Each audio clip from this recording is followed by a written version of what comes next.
If you're over 60, staying active isn't about intense workouts. It's about daily movement. In places like Okinawa, one of the world's most famous longevity regions, elders stay mobile, independent, and mentally sharp well into their 80s and 90s. And here's the surprising part. They don't rely on gyms. They rely on simple, consistent daily movements.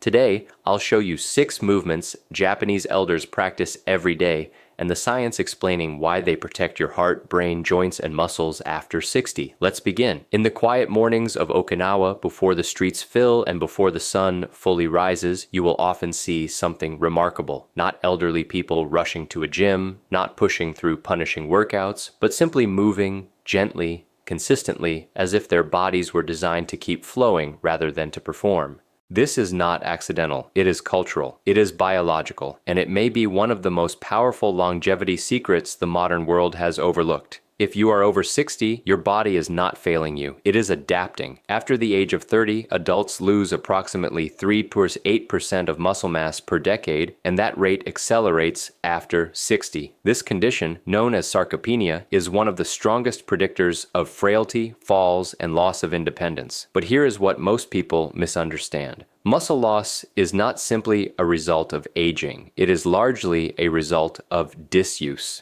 In Okinawa, one of the regions consistently studied for its high concentration of centenarians, older adults do not approach movement as exercise. They approach it as living. They sit on the floor and stand up multiple times a day. They walk to neighbors' homes. They garden. They carry groceries. They sweep, reach, bend, rotate. These are not workouts. They are signals to the body that life is still active.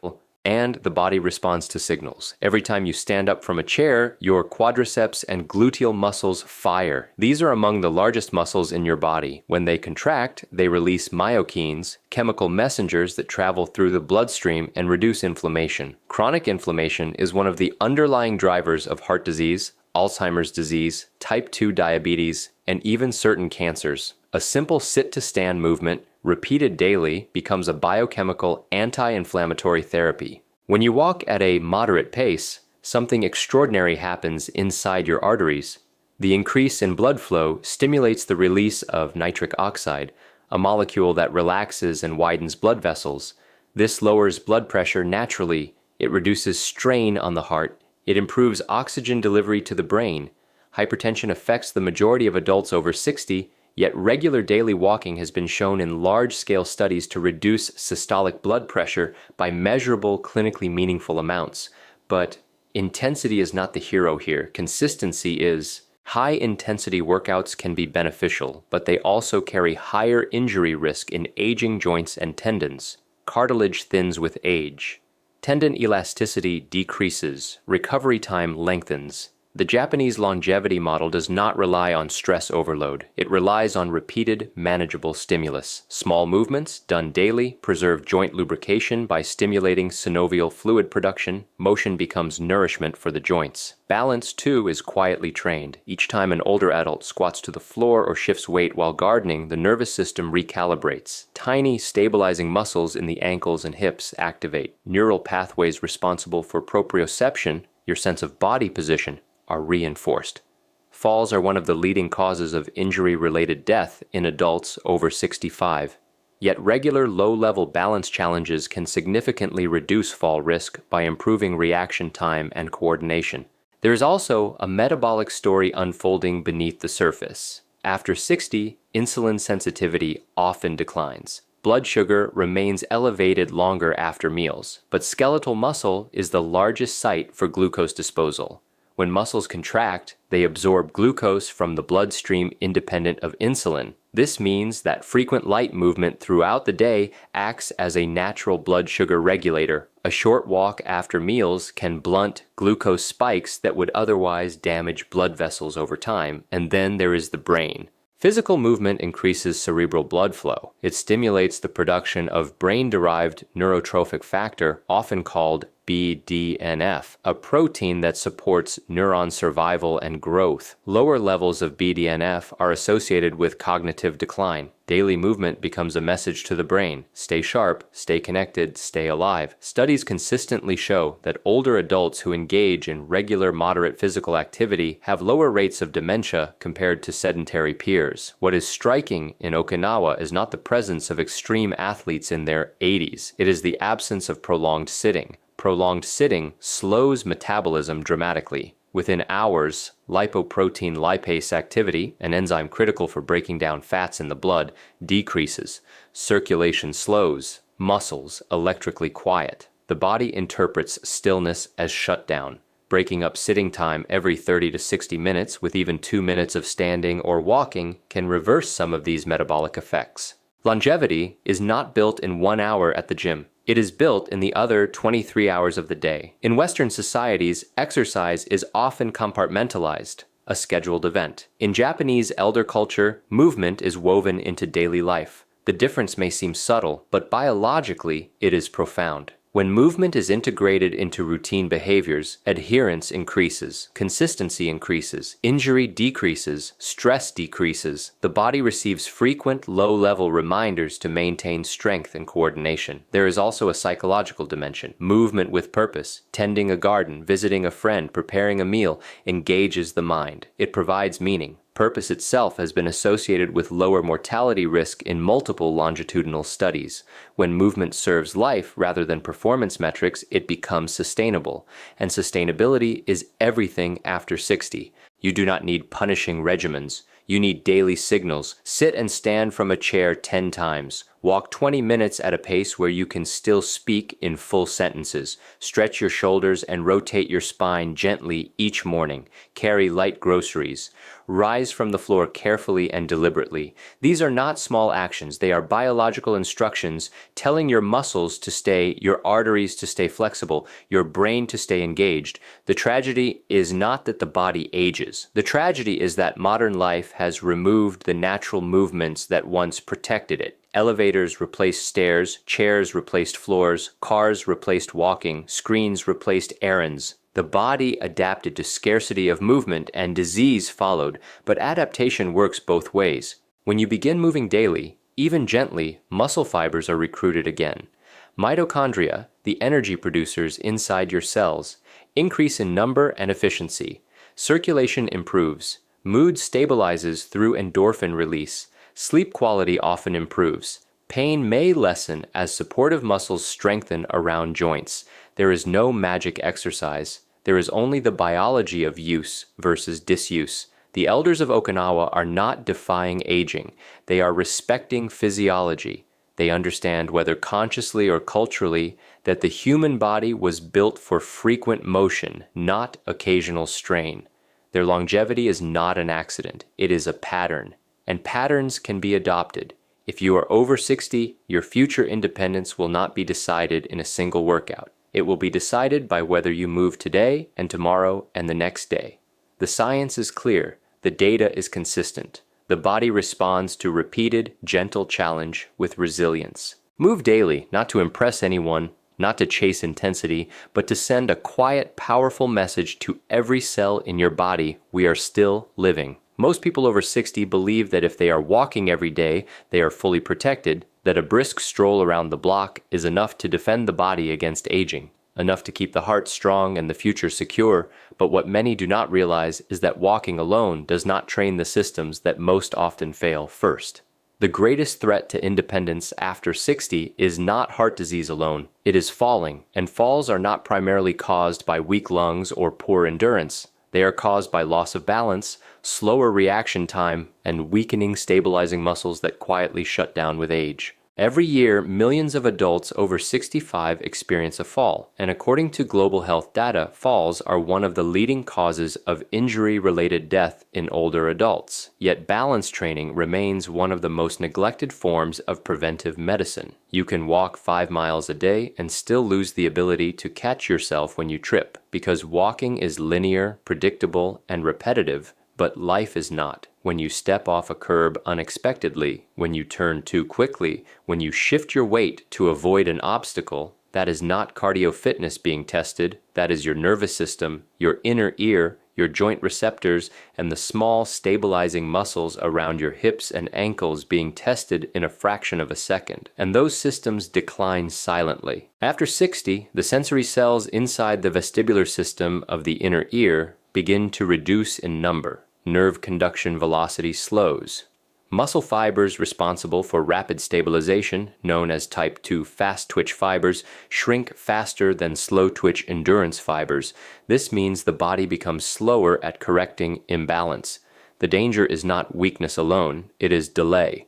Research consistently shows that balance-specific exercises, including slow controlled weight shifting and single-leg stance training, can reduce fall risk by up to 30 to 40% in older adults, a reduction that no pill can provide, and yet most people never practice standing on one leg. In many East Asian communities, slow controlled movement practices are common among older adults, not because they are trendy, but because they challenge coordination.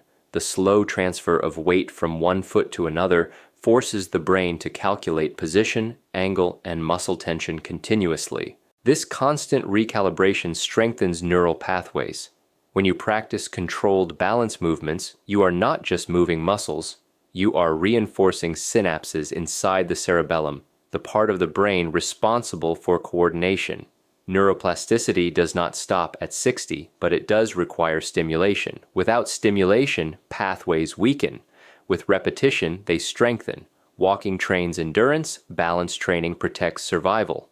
Another overlooked truth is that hip strength is one of the strongest predictors of fall risk. Weak hip abductors, the muscles on the outer side of your hips, reduce lateral stability. When you stumble sideways, those muscles must fire instantly to prevent collapse. If they have not been trained in varied directions, they may fail. Slow lateral stepping, controlled side-to-side shifting, and gentle rotational movements activate these protective muscles in ways forward walking cannot. There is also a profound joint benefit to multidirectional movement.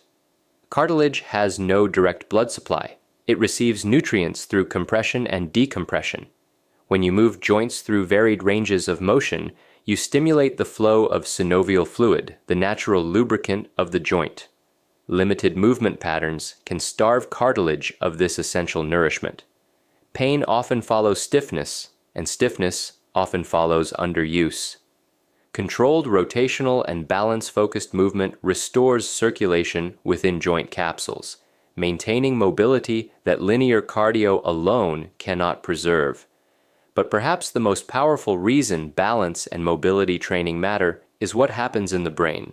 Falls are not just mechanical failures, they are neurological events. The brain must process visual input, vestibular input, and proprioceptive feedback simultaneously. As we age, the integration of these signals becomes less efficient. However, research shows that balance training enhances sensory integration and improves reaction time. This is not theory. Controlled trials demonstrate measurable improvements in postural sway and response speed after structured balance programs in older adults. Reaction time is survival time. When the body senses instability, milliseconds matter. Balance-focused exercises train the nervous system to respond faster, more accurately, more confidently. Confidence itself changes physiology. After a fall, fear of falling often increases, leading to reduced activity, leading to further muscle loss, leading to even higher fall risk. It becomes a vicious cycle, but practicing balance safely can reverse that psychological decline. When older adults improve their stability, their gait speed increases, their stride length improves, and their willingness to move expands. Increased confidence leads to increased movement, and increased movement protects the heart, brain, and metabolism. Mobility training also preserves spinal health. The spine stiffens with age due to reduced disc hydration and ligament elasticity. Gentle rotational and extension movements maintain flexibility, improving posture. Posture directly influences lung capacity. A forward-flexed posture reduces respiratory efficiency, decreasing oxygen intake over time. Better posture supports better breathing, and better breathing supports better brain oxygenation. Even small mobility routines can influence blood pressure. Slow, controlled movements activate the parasympathetic nervous system, reducing stress hormone levels. Chronic stress elevates cortisol, which contributes to muscle breakdown and abdominal fat accumulation. Mindful movement acts as a regulator of the stress response. And then there is muscle preservation. After 60, muscle mass declines more rapidly, particularly in the lower body. Without targeted activation beyond walking, certain stabilizing muscles remain undertrained. When you perform slow, controlled squats, gentle lunges, or single leg holds, you stimulate dormant fibers. Muscle contraction triggers protein synthesis pathways that combat sarcopenia. Even modest resistance through body weight can slow age-related muscle loss when performed consistently. The message is not that walking is useless. Walking is powerful for cardiovascular health, glucose regulation, and mood stabilization, but it is incomplete protection. A car with a strong engine but weak steering is not safe. Endurance without stability is vulnerability. Mobility without coordination is risk. The human body is a system of systems, and aging affects each differently. Cardiovascular endurance declines gradually, but balance can deteriorate suddenly. One misstep can change the trajectory of independence permanently. The goal after 60 is not distance covered, it is resilience maintained. When you practice slow weight shifts, controlled stands from a seated position, gentle rotational stretches, and brief single leg balances, you are building an invisible shield. You are reinforcing neural timing, muscle activation patterns, joint lubrication, and psychological confidence simultaneously. This is preventive neurology and preventive orthopedics working together. It does not require equipment. It does not require extreme effort. It requires intention. 2 to 5 minutes of balance-focused movement daily can produce measurable improvements over weeks. The body responds to precision, not punishment. Aging does not eliminate adaptability. It narrows the margin for neglect. The tragedy is not growing older. It is assuming that one form of exercise covers all vulnerabilities. True protection after 60 is multidimensional. It is the quiet strength to rise from the floor without assistance. It is the steady control to turn quickly without swaying. It is the neurological sharpness to correct a misstep before it becomes a fall. And that protection is trainable, not through speed, not through intensity, but through deliberate, consistent, controlled movement that challenges balance and preserves mobility. The body listens to what you practice. Practice stability and it will stabilize. Practice coordination and it will coordinate. Practice nothing beyond walking and critical systems may remain unguarded. Your independence does not depend solely on how far you can go. It depends on how well you can recover, and recovery begins with balance. In modern life, we have been taught to believe that health comes from intensity, that transformation happens in one heroic hour at the gym, that sweat equals protection. But the human body was never designed for isolated bursts of effort followed by endless hours of stillness. It was designed for frequency. In longevity regions like Okinawa, elders do not block out 60 minutes for exercise and then remain seated for the rest of the day. They move in small amounts, repeatedly, almost invisibly, and that quiet repetition may be one of the most powerful biological signals for long life. Here's a shocking reality. Prolonged sitting for more than 8 hours a day has been associated in large population studies with increased risk of cardiovascular disease and all-cause mortality, even among individuals who exercise regularly. In other words, one workout cannot fully erase a sedentary day. When you sit for extended periods, electrical activity in major leg muscles drops dramatically. Calorie burning slows to near resting levels. Enzymes responsible for breaking down fats in the bloodstream decrease. Blood flow becomes sluggish. Arteries stiffen temporarily. The body interprets immobility as a signal to conserve rather than build. But the body is remarkably responsive to interruption. Research shows that standing or walking for just 2 to 3 minutes every 30 to 60 minutes can significantly improve blood sugar control after meals. These small interruptions reduce glucose spikes that would otherwise damage blood vessels over time. After 60, this becomes critical. Aging muscles become less sensitive to insulin. Glucose remains in the bloodstream longer. Chronic elevation damages nerves, kidneys, eyes, and arteries. Yet every time muscle fibers contract, they absorb glucose independent of insulin. A brief walk across the room becomes metabolic medicine. Frequency transforms physiology. Consider circulation. The calf muscles are often called the second heart because their contractions help pump blood back toward the chest. When you sit for long periods, that pumping mechanism weakens. Blood can pool in the lower extremities. Endothelial function declines. But stand up, take 10 steps, flex your ankles, and circulation reactivates. These micro movements protect vascular health in ways a single daily workout cannot sustain for 24 hours.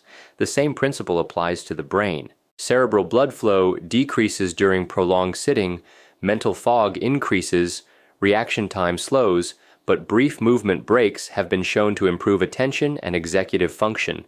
Movement stimulates neurotransmitter release, including dopamine and norepinephrine, chemicals essential for focus and mood regulation. The brain thrives on rhythmic activation. After 60, maintaining cognitive sharpness becomes a priority, and frequency of movement appears to support neuroplasticity more effectively than sporadic exertion alone. Then there is muscle preservation. Muscle protein synthesis declines with age. Anabolic resistance makes it harder for the body to build and maintain muscle. Yet, repeated low-level contractions throughout the day send constant reminders to muscle fibers that they are needed. When muscles are used frequently, even lightly, molecular pathways involved in maintenance remain active. When muscles are unused for long stretches, the body begins reallocating resources. Disuse accelerates decline. Use preserves identity. Elders in Okinawa often rise from the floor multiple times daily. They squat, kneel, stand, carry, reach. Each action may seem insignificant, but cumulatively, these movements represent dozens of muscular activations across the day. This pattern keeps joints mobile and connective tissue engaged. Joint cartilage depends on movement for nourishment. Without regular compression and decompression, synovial fluid circulation decreases, stiffness increases, stiffness discourages movement, and the cycle deepens. Frequent gentle motion interrupts that cycle before it begins. Even blood pressure responds to frequency. Short walking breaks, distributed throughout the day, can reduce systolic and diastolic pressure more effectively than a single continuous session in some individuals. The repeated dilation of blood vessels improves endothelial responsiveness. Arteries remain more elastic when challenged intermittently rather than once and forgotten. Elastic arteries mean less strain on the heart. Less strain means lower long-term risk. There is also the hidden hormonal story. Prolonged inactivity can increase stress hormones subtly. Cortisol rises when the body perceives stagnation or discomfort.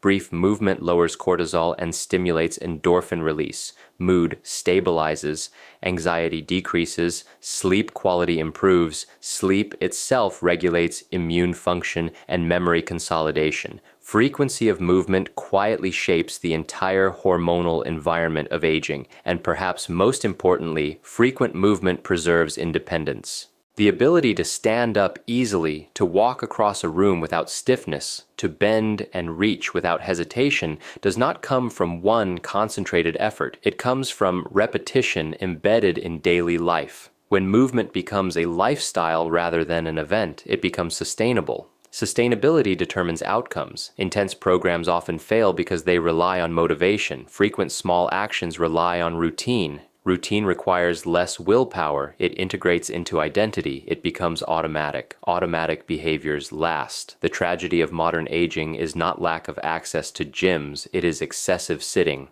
Chairs have reshaped physiology. Cars replaced walking, screens replaced errands, hours disappear in stillness, and the body adapts to what it experiences most. Adaptation is neutral. It strengthens what is used and weakens what is ignored. When you move briefly and often, you teach the body that readiness matters, you maintain neuromuscular coordination, you reinforce balance reflexes, you prevent the slow electrical silence that creeps into dormant muscle fibers. Frequency is a conversation between behavior and biology. Each time you stand, you whisper to your cells, stay active. Each time you stretch your shoulders or rotate your spine, you signal, remain flexible. Each time you take a short walk after a meal, you declare, regulate this sugar, protect these vessels. Small acts, repeated daily, accumulate into measurable protection. Data from long-term observational studies consistently show that individuals who break up sedentary time have lower markers of inflammation, improved lipid profiles, and reduced mortality risk compared to those who remain seated for prolonged, uninterrupted periods. It is not dramatic, it is not glamorous, but it is powerful. After 60, recovery capacity narrows. Intense stress can overwhelm joints or strain connective tissue. Yet frequent gentle motion respects recovery limits while maintaining stimulation. It offers the body what it needs without exceeding what it can repair. This is not about chasing exhaustion. It is about preventing decline. Imagine two individuals. Both exercise for 30 minutes each morning. One sits for the remaining 14 waking hours. The other stands, stretches, walks briefly, and shifts positions every hour. Over months and years, their vascular systems, glucose control, joint mobility, and muscle responsiveness will diverge. The difference is not intensity, it is frequency. Longevity is rarely the result of extreme peaks. It is the product of consistent patterns. The elders of Okinawa do not move more intensely than the rest of the world. They move more often. They do not allow long stretches of physical silence. Their days are punctuated by action. That rhythm may be the quiet architecture of resilience. If you are over 60, you do not need to fear aging. You need to fear stagnation. Stand up every hour. Walk for 5 minutes after meals. Practice gentle stretches in the morning and evening. Shift your weight while brushing your teeth. Carry your own groceries when safe. Let movement interrupt stillness again and again, because the body listens most carefully to what you repeat. Repeat movement, and it will preserve motion. Repeat stillness, and it will prepare for shutdown. Frequency is not a minor detail in health, it is the foundation. Move often, and you will not merely extend life, you will protect the quality of every year within it.